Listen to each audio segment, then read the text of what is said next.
If you've been with us, you know we don't just skim the surface. We go deep to pull out the critical insights you need to get smarter, faster. Mm. We've spent some good time setting up that first pillar of life, your personal life. Mm-hmm. You know, the part that's all about you, your choices, your autonomy. Yeah, the space you can, in theory, control. Exactly. But today, we're stepping into trickier territory. It's where that autonomy, well, gets complicated. We're talking about the second pillar, private life. And this is really where life becomes a negotiation, isn't it? If you're listening and you just feel that constant low-level tension at home, Right. or maybe you're just exhausted trying to keep up with expectations that seem to change every single year, then this deep dive is definitely for you. Our mission here is to cut right through that complexity. We've gone through a whole stack of sources, all focused on relationships, empathy, conflict, and we're pulling out the principles that can actually help.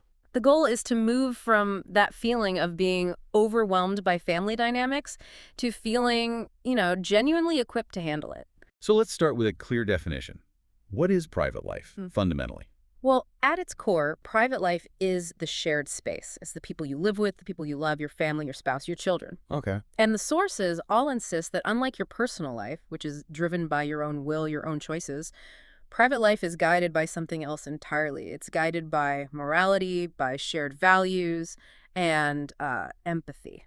I think that key difference is something you just touched on there. Control. When we look at the source material, why is that shift from personal life, which is, theoretically 100% yours, to private life so radical? It's the absence of total control. That's what defines it. I mean, in your personal life, you pick your hobbies, your career, what you wear. You have the final say. Exactly. In private life, you lose that final say because you're now dealing with other people, other autonomous thinking, feeling individuals. And crucially, the sources make a big distinction between the relationships you chose and the ones you didn't. You mean the built-in ones, the unavoidable relationships. That's it. You didn't choose your parents. You don't choose your kids. Those relationships are just intrinsic. They're permanent. And even with a spouse who you did choose, compatibility isn't static. The sources point out that you might choose the person you marry today. But you don't really choose who they're going to become in 10 years. Yeah. Or who you'll become. Precisely. What's so fascinating there is how private life forces you to constantly balance your most essential resources, your energy, your time, your own desires, all against the non-negotiable needs of everyone else in that space. It's a constant drain, and that's why it feels so challenging. And we can bring this to life. The sources talk about a woman named Mira, a working mother. Oh, this is a great example. Yeah. So she finishes a really demanding day at the office. She's running on fumes. She expects to go home and switch into her personal rest time. Of course. But the second she walks in the door, private life kicks in. It starts demanding resources. Her children need her attention. Her elderly parents need care. So she's being asked to pivot instantly from her own needs to the needs of the group. That tension is the perfect picture of private life friction. She can't just ignore that she's exhausted, but the shared space, which is guided by her moral obligation, by her empathy, it demands her immediate input. And without that empathy, without that moral framework, She would. That's the glue, as the sources call it. It's the glue that stops the whole thing from just falling apart. That's a great distinction, the moral glue versus the mechanical structure of it all. So let's drill down on that structure. We have two fundamental reasons why this shared space is such a consistent struggle. What are they? Yeah, the sources call them the two inescapable facts of private life.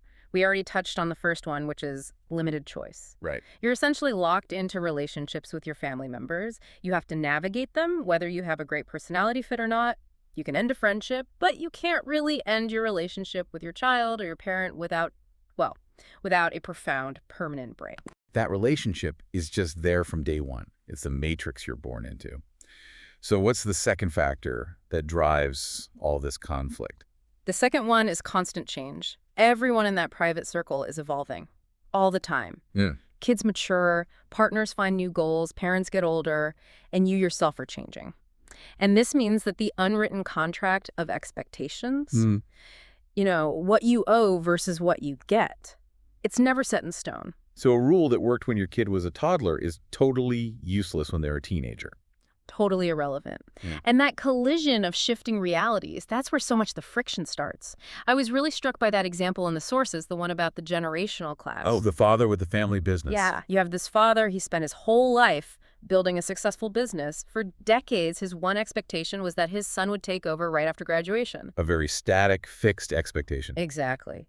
But meanwhile, the son, over his years at university, he's secretly fallen in love with writing music. His dream is to be a musician. So the father's reality is rooted in the past, and the son's reality is all about the future, about his own aspirations. And the source material has a name for this. It calls it the aspiration gap.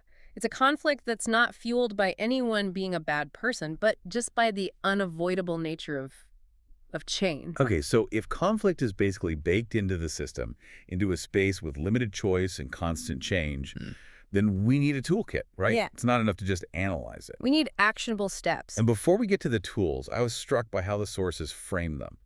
They're not seen as rules, really, but more like navigational instruments. They're designed to prevent resentment from building up. That's a perfect way I put it.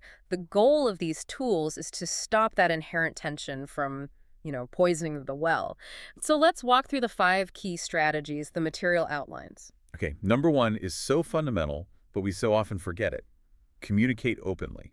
The sources are really hammering this one home to counter our tendency to try and mind read.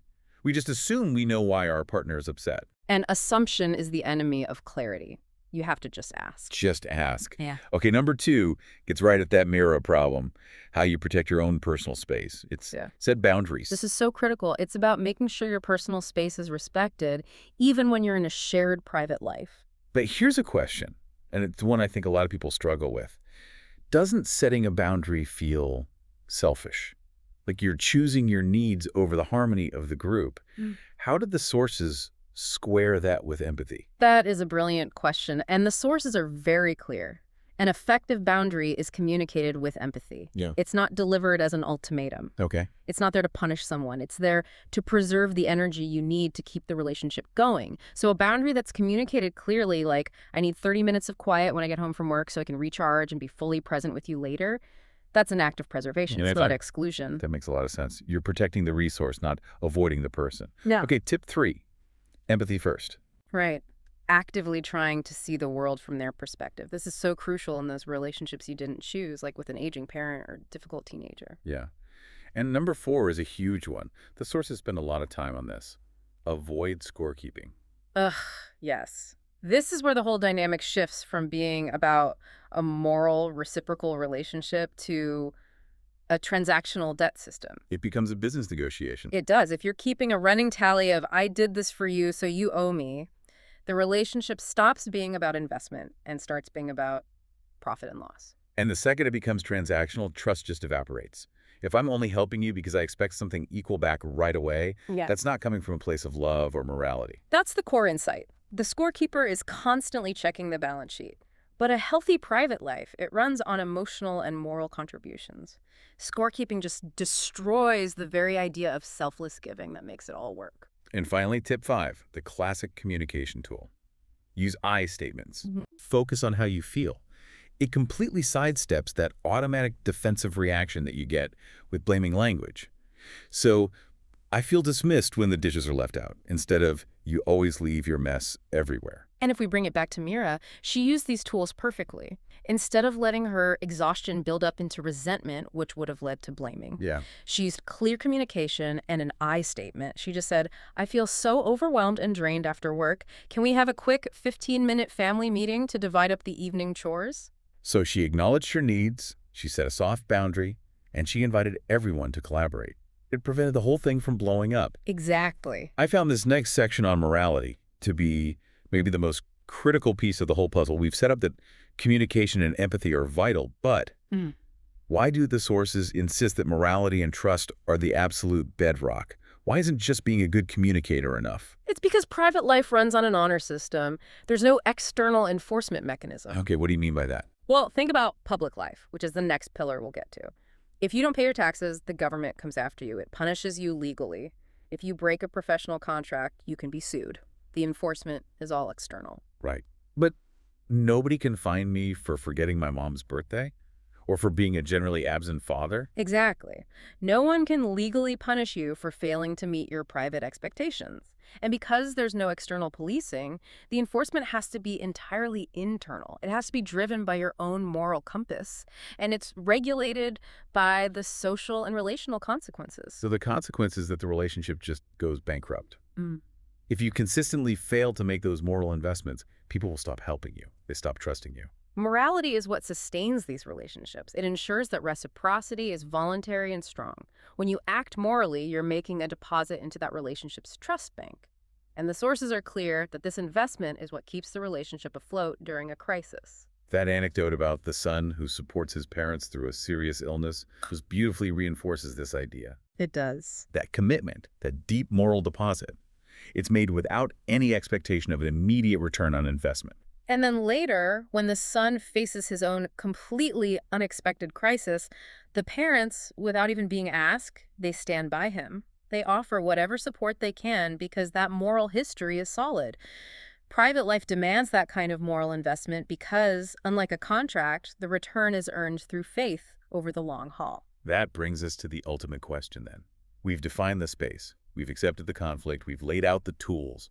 What is the ultimate achievable goal of navigating this private life pillar successfully? The sources are unanimous on this. The ultimate goal is fulfillment, not perfection. And that one idea just changes the entire conversation, doesn't it? If you're aiming for a perfect, conflict-free, always happy home, you are setting yourself up for guaranteed failure. It's an impossible benchmark.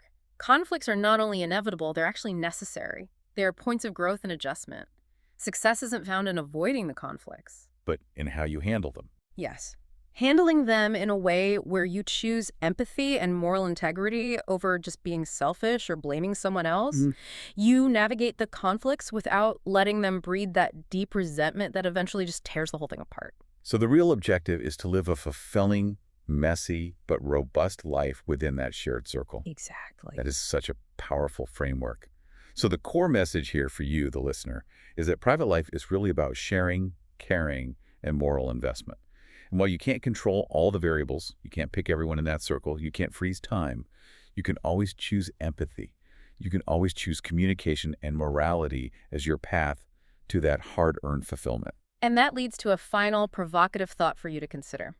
If private life is defined by relationships you can't always choose, and expectations that are always evolving, how does embracing fulfillment over perfection change your actions today the next time you face a conflict?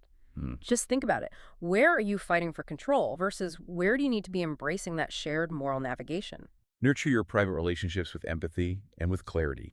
Thank you for joining us for this deep dive into the shared space. In our next episode, we'll move outward again to explore that third and final pillar, public life, the world where duty, legal contracts, and external enforcement rule. Until then, keep digging.